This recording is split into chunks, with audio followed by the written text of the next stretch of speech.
அனைவருக்கும் வணக்கம். இந்த பதிவில் என்ன பார்க்க போகிறோம்னா, அமாவாசை நாளில் நம்ம என்ன செய்யலாம், என்ன செய்யக்கூடாது, அமாவாசை நாளில் முன்னோர்களுக்கு தர்ப்பணம் எப்படி கொடுப்பது என்பதை பற்றிய சுவாரஸ்யமான தகவல்களை தெரிஞ்சுக்கலாம். வீடியோவை ஸ்கிப் பண்ணாமல் முழுசாக பாருங்கள்.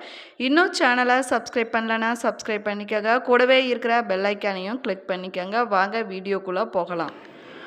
வீட்டில் சின்ன சின்ன பிரச்சனை, சண்டை சச்சரவு, மனக்குழப்பம் இருக்கக்கூடியவங்க இந்த வீடியோக்கு கீழே டிஸ்கிரிப்ஷனில் வராகி ஜோதிட நிலையத்தோட தொலைபேசி எண் கொடுத்துருக்கேன். இந்த எண்ணுக்கு தொடர்பு கொண்டு பேசி பாருங்கள். உங்களுடைய வாழ்க்கையில் இருக்கக்கூடிய அனைத்து பிரச்சனைகளுக்கும் சரியான தீர்வு கிடைக்குங்க. அமாவாசை நாளில் பார்த்திங்கன்னா சூரியனும் சந்திரனும் ஒரே நேர்கோட்டில் சந்திக்குதுன்னு சொல்லலாங்க.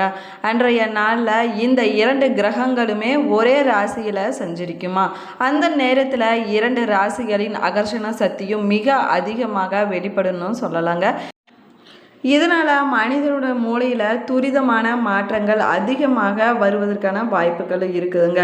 அதாவது மன கொந்தளிப்பாக நிலையிலேயே இருக்குங்க. எனவே அந்த நாளில் சுப காரியங்களை செய்வது தவறு ஒன்றும் கிடையாதுங்க. ஆனால் புதிய காரியங்களை தொடங்கக்கூடாதுங்க. அதே போல் அமாவாசை நாளில் முன்னோர்களையும் பெரியோர்களையும் வழிபாடு செய்ய வேணுங்க.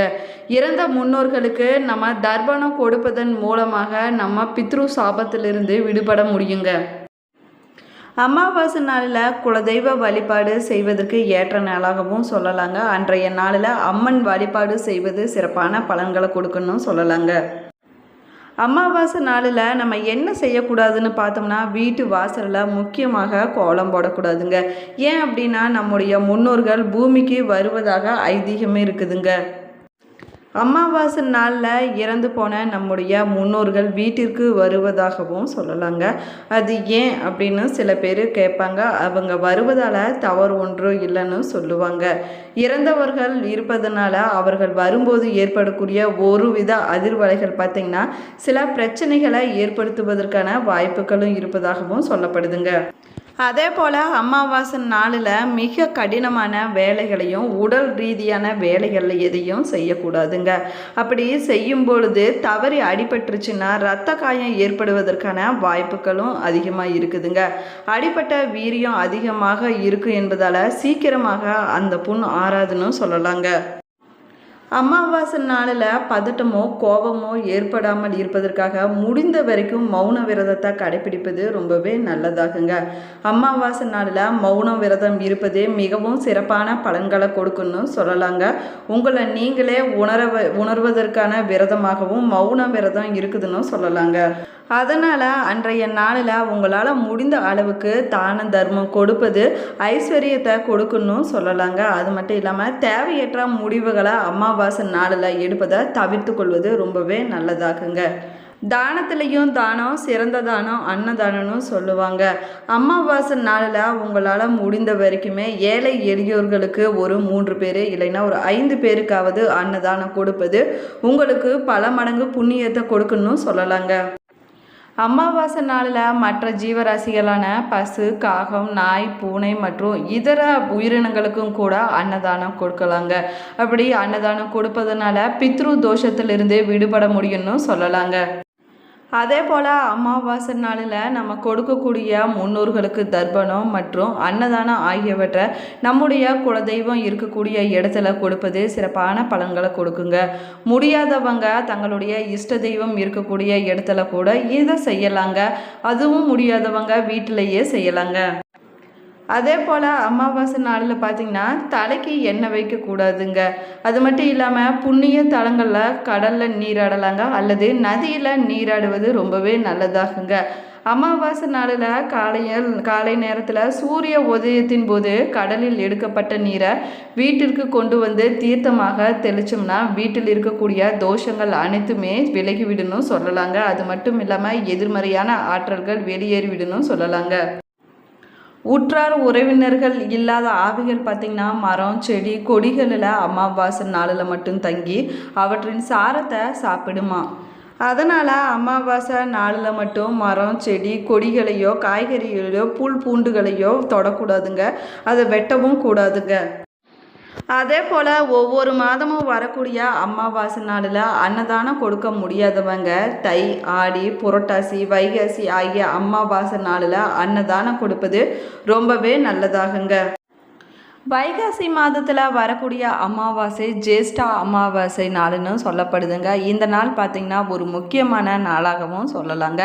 முன்னோர்கள் பூமிக்கு வரும் இந்த நாளில் வட் சாவித்ரி விரதம் மற்றும் சனி ஜெயந்தி இரண்டுமே கொண்டாடப்படுதுங்க.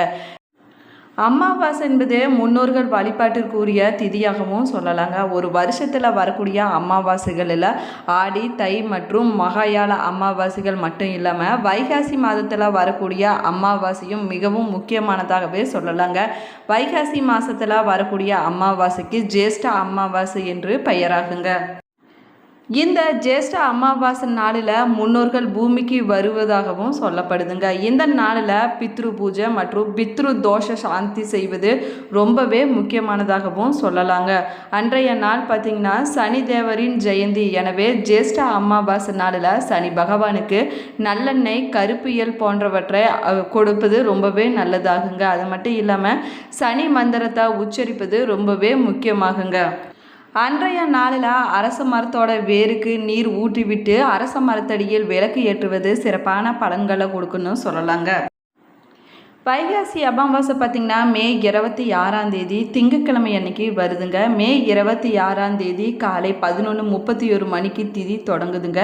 மே 27 காலை 9 மணி வரை அமாவாசை திதி இருக்குதுன்னு சொல்லலாங்க. இந்த அமாவாசை பார்த்திங்கன்னா சிவபெருமானுக்குரிய திங்கட்கிழமையிலும் முருகப்பெருமானுக்குரிய கிருத்திகை நட்சத்திரத்துடன் இணைந்து ஜேஷ்ட அமாவாசை வருவது மிகவும் சிறப்புக்குரியதாகவும் சொல்லலாங்க. இந்த நாளில் முன்னோர்கள் பூமிக்கு வருவதாகவும் சொல்லப்படுதுங்க. இந்த நாளில் பிரம்ம முகூர்த்த நேரத்தில் புனித நதிகளில் நீராடிய பிறகு தியானம் செய்வது ரொம்பவே முக்கியமாகுங்க. அது மட்டும் இல்லாமல் அன்றைய நாளில் தானம் கொடுப்பதன் மூலமாக அளவற்ற அருள் கிடைக்குன்னு சொல்லலாங்க. இந்த அமாவாசை நாளில் நம்முடைய முன்னோர்கள் பூமிக்கு வருவதாகவும் சொல்லப்படுதுங்க. அன்றைய நாளில் பித்ரு பூஜை மற்றும் பித்ரு தோஷ சாந்தி செய்வது மிகவும் சிறப்பானதாகவும் சொல்லப்படுதுங்க. இந்த நாளில் செய்யக்கூடிய தர்ப்பணங்கள், பித்ரு பூஜை ஆகியவற்றால் முன்னோர்களின் ஆத்மா சாந்தி அடையும்னு சொல்லலாங்க. இப்படி செய்வதன் மூலமாக நம்முடைய முன்னோர்களுடைய ஆத்மா நம்மை வாழ்த்தும் போது நமக்கு இருக்கக்கூடிய பித்ரு பாதிப்புகள், பித்ரு தோஷம் ஆகியவை நீங்கிவிடணும் சொல்லலாங்க. அது மட்டும் இல்லாமல் இது வரைக்குமே இருந்து வந்த துன்பங்கள் அனைத்துமே விலகிவிடணும் சொல்லலாங்க. அமாவாசை நாளில் முன்னோர்களுக்கு தர்ப்பணம் கொடுப்பது என்பது எள்ளும் தண்ணீரும் கொடுத்து முன்னோர்களின் ஆத்மா சாந்திக்கு செய்யும் ஒரு வழிபாட்டு முறையாகவும் சொல்லலாங்க.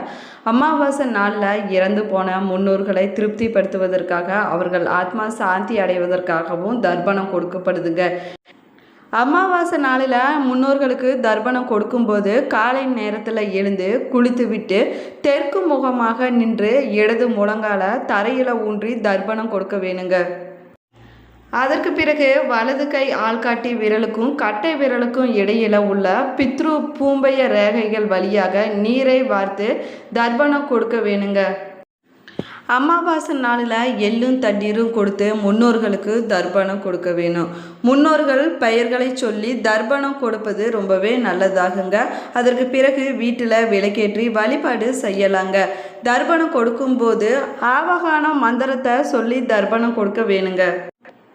இப்படி அமாவாசை நாளில் முன்னோர்களுக்கு தர்ப்பணம் கொடுப்பதன் மூலமாக முன்னோர்களுடைய ஆத்மா சாந்தி அடையுங்க. அது மட்டும் இல்லாமல் நமக்கு ஏற்பட்ட பித்ரு தோஷம், பித்ரு சாபம் நீங்கி குடும்பத்தில் மகிழ்ச்சி கிடைக்கணும் சொல்லலாங்க. முன்னோர்களுக்கு தர்ப்பணம் கொடுக்கும்போது சுத்தமான நீரை பயன்படுத்த வேணுங்க. தர்ப்பணம் கொடுக்கும்போது சாப்பாட்டுக்கு பிறகு தர்ப்பணம் கொடுப்பது ரொம்பவே நல்லதாகுங்க. அமாவாசை நாளில் உச்சி வேளைக்கு முன்பே முன்னோர்களுக்கு தர்ப்பணம் கொடுத்து விட வேணுங்க. அமாவாசை என்பது முன்னோர்கள் வழிபாட்டுக்கு உரிய நாளாகவும் அதோடு முன்னோர்களுக்கு உரிய கிரகமான சூரிய பகவானை வழிபடுவதற்குரிய நாளாகவும் சொல்லலாங்க. அதனாலேயே அமாவாசை என்று தர்ப்பணம் கொடுத்த பிறகு சூரியனுக்கு தண்ணீர் படைத்து வழிபட வேணும்னு சொல்லலாங்க. இந்த நாளில் நம்ம அளிக்கக்கூடிய பிண்டதானம், தர்ப்பணம், தான தர்மங்களின் பலன்கள் நம்முடைய முன்னோர்களை சென்றடையணும்னு சொல்லுவாங்க. மொத்தம் இருக்கக்கூடிய 16 திதிகளில் அமாவாசை திதி மட்டும் முன்னோர்கள் வழிபாட்டிற்குரிய திதியாகவும் சொல்லப்படுதுங்க. இந்த பதிவு உங்களுக்கு பயனுள்ள தகவல்களை கொடுத்துருக்குன்னு நினைக்கிறேன். இந்த பதிவு உங்களுக்கு பிடிச்சிருந்தால் லைக் பண்ணுங்கள், ஷேர் பண்ணுங்கள், கமெண்ட் பண்ணுங்கள். இன்னும் சேனலை சப்ஸ்கிரைப் பண்ணலன்னா சப்ஸ்கிரைப் பண்ணிக்கோங்க. கூடவே இருக்கிற பெல் ஐக்கானையும் கிளிக் பண்ணிக்கோங்க. Thank you friends.